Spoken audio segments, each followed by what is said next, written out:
Let's be honest. If you follow the space industry, you've heard the jokes. Blue Origin, the company that took over 20 years to reach orbit. The company that lost NASA contracts to SpaceX not once, but repeatedly. The company whose rocket, New Shepard, became more famous for carrying celebrities to the edge of space than for actually going anywhere meaningful. And somewhere along the way, the narrative locked in. Jeff Bezos built Amazon, one of the most dominant companies in human history, and then somehow couldn't figure out rockets. But here's the thing about narratives. They're usually only half the story. Today, we're going to pull that apart. The failures are real, but so is what's being built underneath them. And by the end of this video, you might not see Blue Origin the same way. Blue Origin was founded in the year 2000. Let that sink in. SpaceX wasn't founded until 2002, 2 years later, and SpaceX reached orbit for the first time in 2008. Blue Origin didn't reach orbit until January 2025. That's a 17-year gap against a company that started after them. New Shepard, Blue Origin's suborbital rocket, first flew to the Kármán line, the boundary of space, in 2015. It was a genuine achievement, reusable, elegant, and capable of carrying tourists to the edge of space and back. But it had a ceiling. Literally. New Shepard was never designed to reach orbit. It went up, touched the line, and came back down. It was a tourism vehicle dressed up as a milestone. Then came the contract losses. In 2021, NASA awarded SpaceX the Human Landing System contract for the Artemis program, the contract to build the lander that would return humans to the moon. Blue Origin bid and lost. The loss stung badly enough that Bezos sued NASA in federal court, arguing the process was unfair. The lawsuit was dismissed. In the same period, the U.S. Space Force awarded its national security launch contracts, billions of dollars, years of guaranteed missions, to SpaceX and United Launch Alliance. Blue Origin wasn't selected. The company later cited that loss as a reason to delay New Glenn's launch date. And New Glenn itself? The company originally projected a first launch in late 2021, then 2022, then 2023. The rocket finally lifted off in January 2025, 4 years behind schedule. On that first flight, the rocket reached orbit successfully, but failed to land its reusable booster back on the drone ship. So yes, the criticism was fair. Here's where the story starts to shift. On New Glenn's second flight, also in 2025, something happened that had taken SpaceX years to achieve with its own Falcon 9 booster. The first stage came back and landed on a drone ship in the Atlantic Ocean, on only the second attempt. That matters technically because rocket reusability is the entire economic lever of the modern space industry. A rocket you can fly once costs tens of millions of dollars per launch. A rocket you can land, refurbish, and fly again changes the entire cost structure. It's the difference between a disposable camera and a DSLR. And by April 2025, New Glenn launched a third time, this time reusing that same first stage booster. The same booster that landed on Flight 2 went back up on Flight 3. That's not a company that's losing. That's a company that learned, quietly, while everyone was laughing.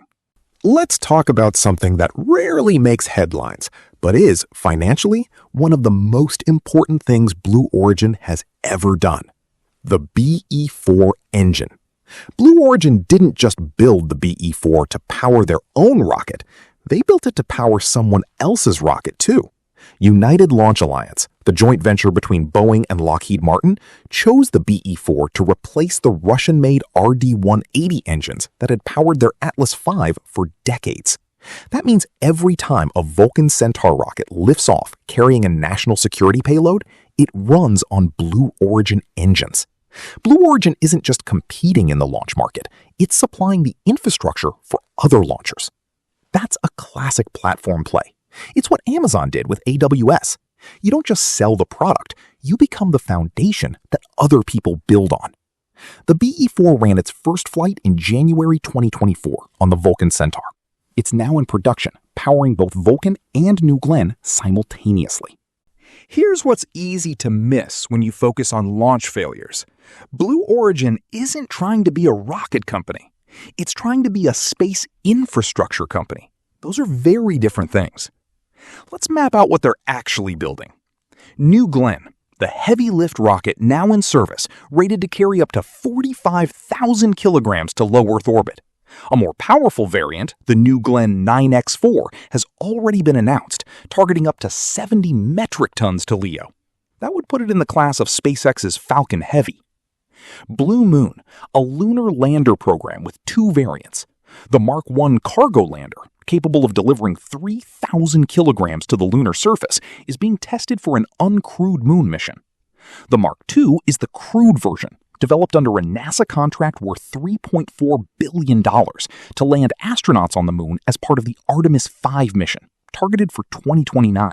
Orbital Reef, a planned commercial space station developed in partnership with Sierra Space and Boeing, designed to eventually replace the International Space Station after its retirement.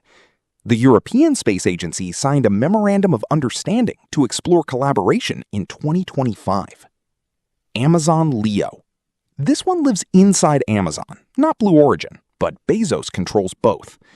Amazon Leo is a constellation of over 3,200 satellites designed to deliver broadband internet globally in direct competition with SpaceX's Starlink. New Glenn is the natural launch vehicle. When you lay that out side by side, it stops looking like a company that's losing. It starts looking like a company that's building the plumbing. In a 2018 interview, Bezos described Blue Origin as his most important work and said he was measuring its success over a couple of 100 years. At the Lake Nona Impact Forum, he put it more directly. I want to take the financial winnings that I got from starting Amazon and use that to build heavy infrastructure for space so that the next generation of entrepreneurs can do what I did with Amazon. Read that carefully. He's not trying to win the rocket race. He's trying to build the road that the next generation of rocket companies and space companies and manufacturing companies and data center companies will drive on.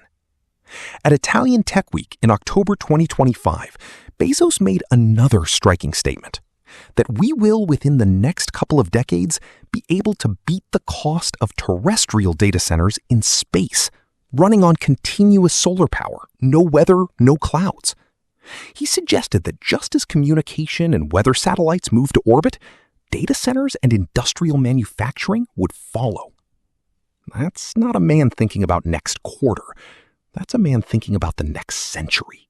Now, neutrality matters here, because Blue Origin's story is not a redemption arc. Not yet. The company is still far behind SpaceX in launch cadence. SpaceX flew dozens of missions in 2024 alone. New Glenn flew twice in all of 2025. That gap isn't just a pride issue, it's a revenue issue, a reliability track record issue, and an operational maturity issue. Customers waiting for launches need certainty. In February 2025, Blue Origin laid off about 1,400 employees, roughly 10% of its workforce. The CEO, Dave Limp, a former Amazon executive with no aerospace background, said the company had grown too fast, become too bureaucratic, and wasn't set up for the kind of success it needed. That's an honest acknowledgement, but it's also a reset button being pressed at a critical moment. The question isn't whether Blue Origin has the vision. It clearly does. The question is whether it has the execution velocity to match. That remains unproven. So here's where we land. Blue Origin kept losing because it moved slowly in an industry that rewards speed above almost everything else. The delays were real. The contract losses were real. And the gap behind SpaceX is real. But what Bezos is actually building is not a rocket company. It's the bones of a space-based economy. Engines, heavy lift rockets, lunar landers, space stations, and the launch infrastructure for one of the world's largest satellite constellations. Whether that's genius or delusion depends entirely on your time horizon. If you're thinking in quarters, Blue Origin is behind. If you're thinking in decades, the road is just starting to be paved. Subscribe if you want to keep following where this goes. Drop a comment. Do you think Bezos is playing a long game the market hasn't priced in? Or has SpaceX already won this race for good? We'll see you in the next one.